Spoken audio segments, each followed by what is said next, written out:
2, 1. Baik, Assalamualaikum warahmatullahi wabarakatuh. Perkenalkan kami dari kelompok 7 yang beranggotakan Hamdan, Yuzar, dan Adi. Sini topik utama dari kecerdasan buatan kami yaitu tentang deteksi validitas berita pada media sosial. Ya, pastinya sebelum merujuk ke dalam, kita akan membahas terlebih dahulu latar belakangnya yang akan dijelaskan oleh Mas Yuzar. Silakan Mas Yuzar. Baik, latar belakang. Di era digital saat ini, media sosial telah menjadi salah satu sumber informasi utama bagi banyak orang. Namun, kemudahan akses dan kecepatan penyebaran informasi di platform ini juga membawa tantangan besar. Salah satunya adalah penyebaran berita palsu atau hoax. Berita hoax adalah informasi yang dibuat-buat atau diselewengkan untuk menyesatkan pembaca.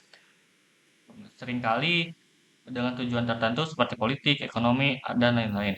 Kemudian masalah utama dalam kasus ini adalah deteksi dan penanganan penyebaran berita hoaks di media sosial. Mendeteksi berita hoaks secara manual oleh pengguna atau moderator sangat tidak efisien, mengingat volume besar informasi yang diunggah setiap detiknya. Dalam kasus ini, solusi yang dikembangkan adalah menggunakan algoritma Naive Bayes untuk klasifikasi teks. Algoritma ini bekerja dengan menghitung probabilitas dari kata-kata dalam teks untuk menentukan apakah suatu berita termasuk kategori hoax atau non-hoax. Kemudian yang kedua, basis pengetahuan metode pelacakan solusi yang digunakan dalam mesin inferensi untuk aplikasi yang dikembangkan. Metode pelacakan solusi yang digunakan adalah algoritma Naive Bayes. Naive Bayes adalah teknik klasifikasi berbasis probabilitas yang menggunakan teorema Bayes dengan asumsi independensi antar fitur. Kemudian yang ketiga, ada metode representasi pengetahuan yang digunakan dalam kasus tersebut. Metode representasi pengetahuan yang digunakan dalam kasus ini adalah list. Dalam konteks klasifikasi teks menggunakan algoritma Naive Bayes, berita diwakili sebagai daftar kata atau fitur. Setiap kata diubah menjadi daftar kata-kata yang dianggap sebagai fitur independen. Kemudian untuk bagian flowchart akan dijelaskan oleh rekan saya. Silakan Mas.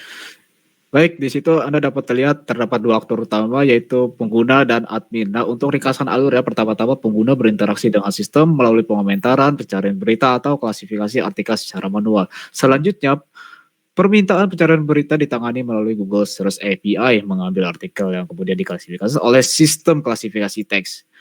Admin memiliki kemampuan tambahan untuk memverifikasi klasifikasi artikel dan memperbarui data pelatihan, meningkatkan kinerja sistem dari waktu ke waktu. Hasil akhir klasifikasi disediakan untuk pengguna dan admin, memungkinkan pengambilan keputusan yang lebih baik dan mengurangi penyebaran berita hoax. Flowchart ini menggambarkan sebuah sistem yang bertujuan untuk mengotomatisasi deteksi berita palsu sehingga meningkatkan efisiensi dan akurasi dalam mengidentifikasi dan menangani informasi yang salah di media sosial. Nah, selanjutnya selain cara kerja, kami juga akan menampilkan dari user interface yang akan dijelaskan oleh Mas Hamdan. Silakan Mas Hamdan. Baik, jadi di sini saya akan menjelaskan prototipe dari user interface yang telah dibuat berdasarkan flowchart tadi. Nah, di sini pengguna dapat langsung memulai program tersebut. Nah, ketika pengguna sudah mulai program, pengguna dapat langsung memasukkan link berita yang ingin divalidasi tersebut. Kita masukin link dan kita mengirimkan. Nah, setelah terkirim, aplikasi akan langsung memverifikasi berdasarkan sistem klasifikasi algoritma Naive Bayes tadi. Nah, di sini akan melakukan scanning aplikasi. Nah, ketika sudah selesai melakukan scanning atau sistem klasifikasi, nanti akan muncul analisis terkait validasi dari berita tersebut. Di sini telah diperoleh dengan data 80% valid.